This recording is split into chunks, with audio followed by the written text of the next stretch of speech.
Oke, bismillahirrahmanirrahim. Assalamualaikum warahmatullahi wabarakatuh. Kita akan bahas eh, perkuliahan selanjutnya ya tentang husnudzon ya. Husnudzon. Nah, saya pernah membuat paper tentang husnudzon itu tahun 2012 ya, 10 tahun lalu ya. Nah, di sini saya menemukan ya bahwa ternyata di dalam literatur Islam, husnudzon itu biasanya membahas dua hal. Pertama, tentang husnudzon binnas, berlaku prasangka baik kepada orang lain. Yang kedua, husnudzon billah, tentang prasangka baik ya kepada Allah. Jadi saya mengkonstruk husnudzon menjadi dua aspek tersebut gitu. Nah, dua aspek itu saya dapatkan dari bacaan literatur, khususnya dari Quran dan hadis, bahwa ternyata husnudzon merujuk pada dua itu ya. Temanya adalah dua itu, tema besarnya ya. Kalau tidak tentang husnudzon kepada Allah atau tentang husnudzon kepada orang lain, seperti itu. Nah, dari dua aspek itu saya mencoba membuat alat ukur ya. Nah, ketika saya membuat alat ukur dari dua aspek ini, ternyata memiliki kualitas yang bagus. Sekalipun di dalam penyusunannya ada beberapa yang saya kritik sendiri ya, sebetulnya. Artinya ada masalah ya, ada masalah sebetulnya ya. Ini blueprint ini nih. Nah, indikator-indikatornya ini ada masalah sebetulnya. Ya, sedikit ada masalah. Ya, sedikit ada masalah. Gitu. Nah, apa masalahnya? Itu tadi tugas kalian ya. Saya berikan tugas untuk melihat sebenarnya apa masalah daripada konstruk yang saya bikin ini. Aspek ya, indikator. Di aspek ada masalah, di indikatornya ada masalah. Nah, nanti saya ingin kalian meninjau apa sebenarnya permasalahan indikator ini. Seperti itu ya. Itu tugasnya. Oke. Sekarang saya balik ke konsep husnudzon ya. Husnudzon dari kata dzannu. Dzannu artinya dugaan ya, dugaan. Nah, dzannu itu tidak 100% menduga. Kalau 100% namanya yakin gitu ya. Dzannu itu 70% gitu, 70% ya. Jadi kita kan gitulah. Dzannu. Jadi ada sisanya, itu ada spare buat kita untuk spare buat kita untuk menemukan opsi lain ya, mendapati opsi lain seperti itu ya. Nah, dari sini saja, konsep sini saja kelihatan bahwa Islam itu sangat open mindedness, sangat terbuka cara berpikirnya ya. Bahkan untuk untuk melihat sesuatu ini pasti baik, nggak bisa pasti baik, tapi ini ada niat baik dari dia gitu. Ada opsi lain ya mungkin, ya kan, ada kemungkinan lain ya mungkin gitu. Jadi memang sangat open minded. Nah, tapi kenapa tidak mengajarkan cara berpikir fair, bisa baik bisa buruk? Enggak. Tapi yang dikedepankan adalah baiknya dulu ya. Ada orang ya berperilaku depan kita, wah ini kayaknya nih ada itikat buruk misalkan. Tapi dalam Islam kita diminta untuk kedepankan prasangka baik gitu. Ada prasangka buruk ya, itu opsional saja, tapi kedepankan itu. Loh, kenapa nggak fair aja, netral aja, maksudnya bisa baik bisa buruk. Nah, karena kalau kita sudah bermental seperti itu ya, bermental setengah dugaan kita adalah buruk dan setengah dugaan kita adalah baik, maka mental itu berbahaya, merugikan dan merepotkan gitu ya. Ketika orang punya mental besar sekali, misalkan 50% saja anggapan buruk itu ada pada orang lain, maka kita akan beresiko untuk mencari-cari salahnya orang, gitu. Tajassus namanya, atau tahassus, ya, untuk membuktikan bahwa yang 50% ini benar, gitu ya. Nah, kalau kita 70% atau 80% atau 85% beranggapan baik pada orang, maka kita tidak perlu tidak perlu mengorek-ngorek keburukan orang, tidak perlu tajassus au tahassus, nggak perlu, biarkan saja, gitu. Yang penting itu sudah prasangka baik. Kalau prasangka baik kan nggak perlu dibuktikan, gitu ya, nggak perlu kecuali investigator, itu pekerjaan yang berbeda, gitu ya. Nah, lagi pula ketika orang 50-50, ya, ini dia baik atau buruk sih, maka itu namanya bukan dzon, tapi namanya syak, ya. Syak itu antara dua, ya, antara dua hal, ini orang baik apa buruk, gitu, seperti itu. Tapi kalau dzonnu berat sebelah, ya. Kalau dia beratnya ke buruk, maka dia su'udzonnu. Kalau beratnya ke baik, ada husnudzonnu, gitu, ya. Bahkan dalam kaidah peradilan saja, kita punya dugaan itu, ya, praduga tak bersalah, ya. Jadi kita perlakukan tersangka itu seperti dia tidak bersalah. Jadi jangan diapa-apain dulu sebelum benar-benar dijatuhi putusan pengadilan, ya. Tapi bagi investigator, jaksa itu malah kebalikannya, dugaan bersalah, gitu kan, dugaan bersalah, ya. Kemudian pembelanya itu dugaannya tidak bersalah, nanti kan tinggal dibuktikan saja, gitu.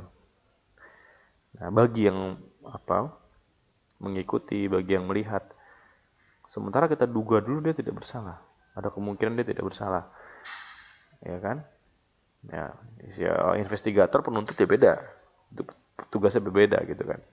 Kalau seorang penuntut itu selalu duga dia tidak bersalah, ya orang nggak ada yang masuk penjara, nanti aman semua. Nah, artinya seperti itu, ya. Jadi zon itu adalah berat sebelah, ya, berat sebelah, cenderung pada salah satunya, itu, ya. Nah, Al-Makki mengatakan dzannu itu antara al-yakin asyak, jadi hampir menuju keyakinan, jadi ragu dan yakin, jadi antara ragu tapi yakin, dibilang ragu tapi agak yakin, dibilang yakin tapi tidak 100%. Nah, itu namanya dzannu, ya. Ya. Nah, oke, ya. Nah, di sini saya melihat ada dua ternyata konteks husnudzon itu, bersangka baik kepada Allah dan bersangka baik kepada mukmin bil mukmin, atau orang lain, orang-orang mukmin, ya. Kalau di konteks hadisnya memang mukmin. Saya nggak tahu kenapa tidak semua orang, gitu. Mungkin di sini kita melihat itu sesama mukmin, sesama orang beriman, ya, itu lebih utama prasangka baiknya, gitu. Lebih utama, jangan sama. Jadi ada prioritas, ya. Yang mana kita berprasangka baik, yang mana kita berprasangka baiknya tidak setinggi itu, gitu. Oke. Nah, sekarang kita bahas bahwasanya kita harus berprasangka baik kepada Allah, ya. Dalam sebuah riwayat dikatakan, inna husnudzannu billah min ibadatillah. Sesungguhnya prasangka baik kepada Allah bagian dari ibadah kepada Allah. Apa sih maksudnya prasangka baik kepada Allah? Prasangka baik kepada Allah adalah setiap kejadian dalam hidup tidak boleh kita menganggap sebagai kesialan, ya kan? Kesialan, kemalangan itu nggak boleh. Kita harus menganggap segala sesuatu dalam hidup sebagai suatu hal yang positif, ya. Innal ayata wal mauta khalaqal alladzi khalaqal mauta wal hayata liyabluwakum ayyukum ahsanu amala, ya. Hidup dan mati diciptakan untuk menguji kita mana yang paling baik amalnya, seperti itu. Artinya tujuan dari semua itu positif. Nah, Maksudnya husnudzon billah itu seperti itu. Ya. Apa yang terjadi dalam hidup kita, kita harus anggap sebagai sesuatu yang baik apapun bentuknya. Atau apapun atau yang akan terjadi ya. Misalkan nanti akan begini, akan begitu nanti nih. Itu saya mesti akan sial nih. Nah, itu tidak diperbolehkan gitu ya. Lebih-lebih dikaitkan dengan mistisisme. Misalkan tatoyur ya. Tatoyur tuh begini.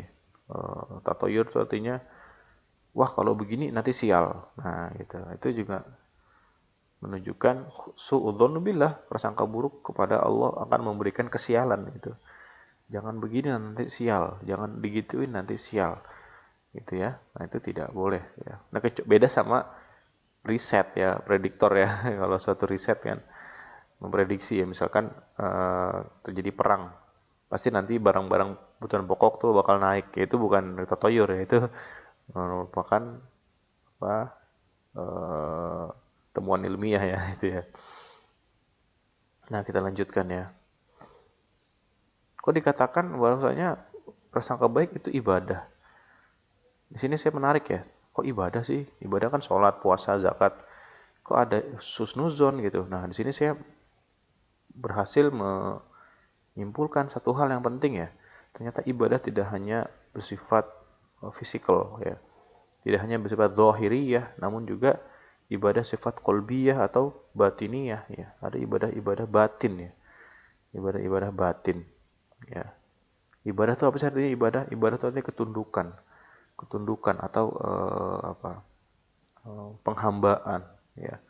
Penghambaan, ketundukan penghambaan seperti seorang raja. Raja sama ininya, apa namanya? Hambanya bukan. Kalau raja tuh biasanya kayak misalkan di Kesultanan ya, Jogja ya. Kan punya itu apa namanya? Orang abdi dalam ya, abdi dalam itu. Itu nggak akan pernah mencoba untuk prasangka buruk sama sultannya tuh gitu, sebagai bentuk ibadahnya dia gitu, penghambaannya kan, namanya abdi itu kan ibadah kan, penghambaannya dia. Sama juga pada Allah juga gitu, apa yang kita dapatkan pada kita, apapun yang kita kira ini kok begini ya gitu keadaannya gitu, tidak mengenakan gitu, tapi bentuk penghambaan kita, kita langsung mengatakan oh saya ini bentuk penghambaan saya, pasti ada hal yang baik yang ingin disampaikan atau hal yang baik di balik semua itu oleh yang maha kuasa, oleh yang saya sembah gitu loh. Itu jadi konsepnya. Nah, jadi itu bentuk pengibadahan, bentuk penghambaan juga itu. Ya, husnudzon itu. Oke, kita lanjutkan ya. Nah, dan ternyata eh, kita berprasangka baik kepada Allah bukan buat kebaikan kita. Bukan bukan untuk Allah itu sendiri. Allah itu tidak perlu disembah, tidak perlu kita puja, sudah agung dari sananya, bidzatihi, pada zatnya sudah pasti mulia gitu. Apapun ibadah apapun yang dianjurkan atau diperintahkan itu adalah untuk kita sendiri. Ya, termasuk husnudzon ini, termasuk prasangka baik kepada Allah merupakan untuk manfaatnya untuk kita sendiri ya. Nah, dikatakan di sini apa? Inna inda dzunni abdi bi. Ya kan? Aku bersama prasangka hambaku. Oh, ternyata kita berprasangka baik kepada Allah itu buat kita gitu. Kalau kita pikiran kita baik, nanti hasilnya akan baik. Pikiran kita buruk, hasilnya akan buruk gitu. Jadi mental itu. Jadi memang sudah diteliti ya. Ketika orang mentalnya negatif, ya kan? Mentalnya negatif. Cara pikirnya negatif, yang hasilnya akan negatif. Tapi kalau orang mentalnya positif, hasilnya akan positif. Mentalnya akan positif, suasana hati akan positif. Pasti itu, nggak mungkin nggak. Gitu. Ya.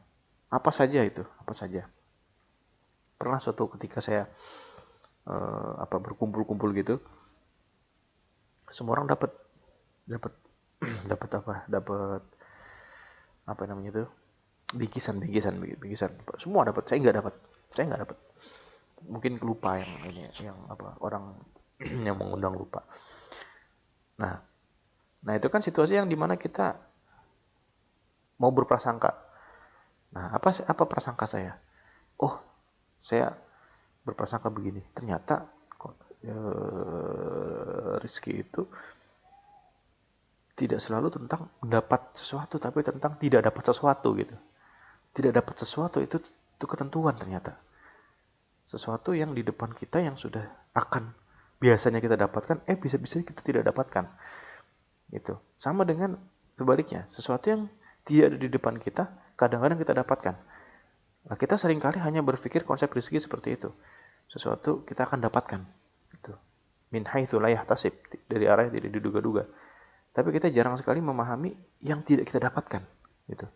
Kita bisa jadi tidak mendapatkan, gitu kan? Sesuatu yang sudah di depan kita. Gitu.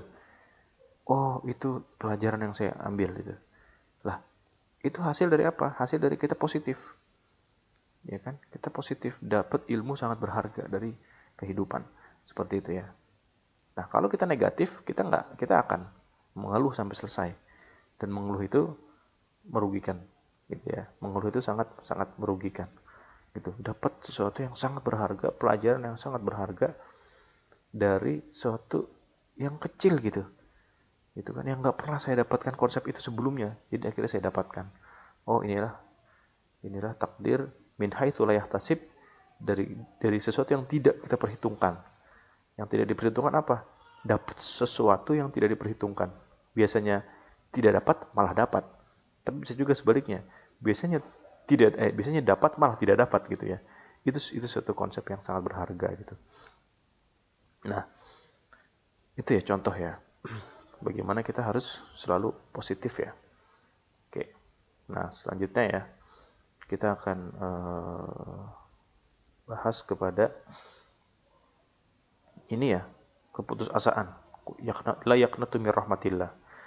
Di dalam Islam kita dilarang, diharamkan untuk berputus asa. Artinya menganggap ini kesialan. Ini tidak ada harapan. Itu sangat dilarang ya. Makanya ini merupakan bagian dari prasangka buruk kepada Allah Subhanahu wa taala. Seperti itu. Ya Yohanes, ahsanu dzunnu bi rabbil alamin fa inna rabbu inda dzunni abdihi. Wahai manusia, seluruh manusia ya. Jadi untuk berpikir positif itu adalah buat semua manusia. Ya. Ahsanu dzunni bi rabbi, ahsanu dzunni bi rabbi. Ya, baguskanlah prasangkamu kepada Tuhanmu. Birabbil alamin. Fa inna rabb inda dzunni abdihi. Karena prasangka yang bagus itu akan ngikut kepada apa yang akan terjadi pada hidupmu. Berarti gitu. Yang seperti tadi ya contohnya. Gitu. Kalau kita pikiran kita negatif, nanti hasilnya akan negatif terus. Tapi kalau awalnya positif terus, akan positif terus. Seperti itu.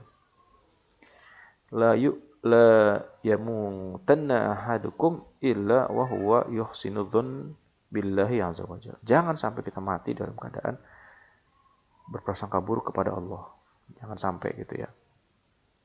Jangan sampai, karena kita mati dalam keadaan maksudnya gini. Wah, saya pasti neraka nih. Nah, itu nggak boleh ternyata. Itu nggak boleh. Saya pasti neraka nih. Itu jangan.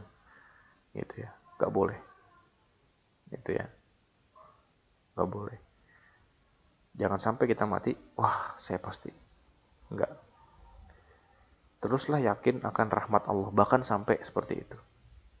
Ya, bagaimana anjuran prasangka baik itu sampai seperti itu. Terus yakin Allah itu memberi rahmat. Terus yakin. Pengampunan rahmat, teruslah yakin gitu. Ya kan? Jangan sampai ketika matinya kita anggap tidak ada pengampunan, tidak ada rahmat dan sebagainya. Artinya kita punya problem dalam hal keimanan sebetulnya. Tawakal kita kurang, memahami Rob kita sangat kurang, seperti itu ya. Oke, kita lanjutkan. Inna 'inda dzanni 'abdi bi, aku bersama prasangka hambaku, in kana khairan fa khair. Ketika prasangkanya baik maka baik, wa in kana syarron fa syarron. Ketika prasangkanya buruk maka akan lahirnya yang buruk. Nah ini ya. Gitu ya. Arat tawakkal husnudzonu billahi azza wa jalla. Ya, aku berpendapat bahwa tawakal merupakan prasangka baik kepada Allah. Nah, Tawakal dianggap sebagai prasangka baik kepada Allah. Salah satu contoh, salah satu bentuk prasangka baik kepada Allah itu tawakal. Kenapa? Memang karena tawakal itu belum terjadi sesuatu, tapi sudah berserah. Ya, serahkan hasilnya apapun itu. Nah, kita menyerahkan sesuatu karena kita percaya. Ya, percaya pasti yang akan terjadi itu pasti baik buat kita. Ya kan? Apapun itu namanya tawakal. Sekalipun kelihatannya tidak mengenakan hasilnya nanti, tapi itu yang baik buat kita, itu namanya tawakal. Ya. Oke. Nah, kita lanjutkan ya. Nah, ini sekarang kita masuk konsep kepada prasangka kepada orang lain. Nah, di sini dikatakan ijtanibu katsiran minadh-dhanni. Jauhilah banyak-banyak daripada prasangka. Banyak-banyak prasangka. Jauhilah banyak-banyak prasangka. Gitu. Nah, maksudnya gini, memang kadang anggapan kita kepada orang lain tentang keburukan betul. Ini memang dia kenyataannya seperti itu. Tapi kita disuruh jauhi itu, kenapa? Karena tidak ada manfaatnya bagi mental kita. Ya. Kenapa? Karena kalau kita sudah ada anggapan itu, sekalipun itu faktanya hampir benar, kalau kita anggap itu, ya, dan tidak lihat sisi positifnya, maka kita akan mengalami perilaku-perilaku maladaptif lanjutan, turunan, yaitu apa? Tajassasu, tahassasu. Kita akan coba mencari-cari informasi atau mendengar-dengar informasi tentang keburukan dia. Ya, wala yaghtab ba'dukum ba'dha. Ya. Dan kita akan berghibah nantinya, membicarakannya karena kita mau cari-cari itu. Nah, di sini dikatakan ayuhibbu ahadukum ayyakula lahma akhihi maitan. Apakah kamu suka memakan bangkai saudaramu sendiri? Fakarihtumuh. Pasti kamu benci untuk memakannya. Nah, analoginya kok sama makan bangkai, sama kanibalisme gitu. Apa urusannya gitu? Kanibalisme sama prasangka gitu. Mungkin ini maksudnya pembunuhan karakternya. Kita akan membunuh karakter orang. Lihat perilaku-perilakunya yang muncul tuh. Berghibah, tajassus dan sebagainya. Kita akan bunuh karakter orang. Ya kan? Kita akan rusak karakter orang itu. Bahkan kita makan gitu. Kita nikmati itu. Terbunuhnya karakter orang. Mungkin itu maksudnya. Yang kedua, mungkin maksudnya perilaku predator ya. Perilaku predatoris. Ya kan? Jangan-jangan di dalam perilaku itu ada kebencian. Ada predatoristik yang sangat tinggi itu. Ya kan? Nah, hasilnya adalah prasangka, selalu prasangka. Selalu terancam sama orang gitu lah. Ada orang kok terancam terus gitu rasanya. Terancam dan anggap dia buruk terus. Ya, predator tuh gitu. Melihat sesuatu sebagai ancaman, sebagai musuh, sebagai, nah itu jangan-jangan seperti itu. Ya, Allahu a'lam ya. Maksud daripada analogi terhadap makan bangkai itu, ya, kanibalistik, predatoristik, banyak sekali sifat-sifat yang mungkin kita samatkan pada perilaku prasangka buruk itu. Ya. Oke, kita lanjutkan. Oke, nah ini ghibah, muncul pesan ghibah dan sebagainya ya. Nah, iyyakum wadh-dhunnu fa inna dhunnu akdzabul hadits. Iyyakum wadh-dhunnu fa inna dhunnu akdzabul hadits. Berhati-hatilah terhadap prasangka karena prasangka adalah akdzabul hadits, sedusta-dustanya berita gitu. Jadi, wah dia kayak gini, itu pasti itu dusta. Dusta. Artinya dusta apa? Tanpa bukti, pasti. Yang namanya prasangka itu tanpa bukti. Ya, namanya prasangka tanpa bukti. Nggak ada prasangka terbukti. Itu nggak ada. Wah dia pernah nyopet. Tapi untuk yang kali ini apakah dia masih nyopet? Kan nggak. Wah dia pernah begini. Apakah kali ini dia akan begitu? Kan nggak. Akdzabul hadis. Sesuatu yang tidak ada pembuktiannya. Lalu dilanjutkan. Wala tahassasu. Jangan suka-suka cari kesalahan orang. Wala tajassasu, jangan mencari-cari salahnya orang. Tahassasu itu mendengar-dengar kesalahan orang, jangan. Tahassasu ya mendengar-dengar ya aib saudara. Jangan, kalau ada orang ngomong kumpul tentang orang, tinggalkan gitu. La tahassasu, jangan dengarkan. Itu akan pengaruhi kita menjadi dzon, jadi prasangka sama orang. dan itu akan membunuh karakternya dia nanti. Ya, kita nggak tahu orang berubah kapan, per detik. Manusia akan berubah per detik. Wala tajassasu, jangan mengintai, mencari-cari, mendengar aja nggak boleh. Wala tajassasu, apalagi mencari-cari. Wala tahasadu, jangan saling iri, jangan saling hasad, jangan. Ya. Orang kalau sudah hasad, sudah ada rasa dengki di hati kita, maka orang akan apa? Munculnya adalah dugaan-dugaan negatif. Wala tadabaru, jangan bermusuh-musuhan. Wala tabaghadu, jangan jangan saling bermusuhan, bermarah-marahan gitu ya. Wa kunu ibadallahi ikhwanan, jadilah seperti hamba Allah yang ikhwanan, betul-betul bersaudara gitu ya. Kan enak gitu ya, kan enak kalau orang punya salah, ya jangan persangka dulu ya. Persangka nih gajinya 250 juta dari donasi umat, persangka dulu kita kedepankan. Jangan kedepankan persangka dulu. Ya, buktikan dulu, ya, buktikan dulu. Kalau buktikan ternyata betul, ya tangkap orangnya, kan gitu aja beres. Ya kan, tangkap orangnya, kembalikan duitnya, sita asetnya, gitu. Bukan masalah semua orang yang relawannya kita anggap sebagai tukang tilap, tukang apa. Wa kunu ibadallahi ikhwanan, jadilah hamba Allah yang bersaudara. Mana yang korup ya tangkap aja, gitu kan. Mana yang korupsi, mana yang tangkepin aja, susah amat ya kan, tangkepin. Tapi jangan semua kita anggap sebagai tukang curi, jangan. Wa kunu ibadallahi ikhwanan, jadilah hamba Allah yang bersaudara. Kita nggak tahu orang berubahnya kapan, kita nggak tahu, gitu. Masalah diambil hak orang itu masalah jinayah, masalah pidana. Pidana itu ada sendiri babnya. Kita sedang bicara masalah akhlak ini. Ya, kita bicara masalah akhlak, bukan masalah pidana. Itu pidana aja. Ya, gak ada urusannya pidana sama kebencian tuh, gak ada urusannya. Kita nggak tahu kapan berubahnya orang, seperti itu ya. Oke, kita selesai tentang itu ya, tentang prasangka baik kepada orang lain. Akbarul kabair su'udzon billah. Nah ini kita balik kepada prasangka buruk kepada Allah ya. Ternyata termasuk dosa yang paling besar.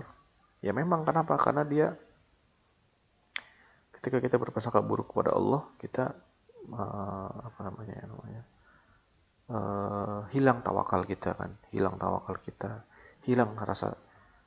hilang sifat-sifat Allah sebagai pemaaf, pemurah, Rahman, Rahim, Ghafur, dan itu hilang semua. Ya, tadi membunuh karakter orang aja nggak boleh. Ini karakter Allah ya, asma wa sifatillah, kita hilangkan sebagian itu. Nah ini akbarul kabair, merupakan bentuk akidah yang lemah ya, bentuk ketauhidan yang lemah, bentuk keimanan terhadap asma wa sifatillah yang lemah. Maka termasuk akbarul kabair, dosa yang paling besar, seperti itu ya. Nah ini kalian baca ya, ini ya. Tugasnya adalah mencari apa masalah konstruk dari indikator-indikator husnudzon ini. Masalahnya di mana? Itu nanti akan saya minta di pada classroom. Terima kasih. Assalamualaikum warahmatullahi wabarakatuh.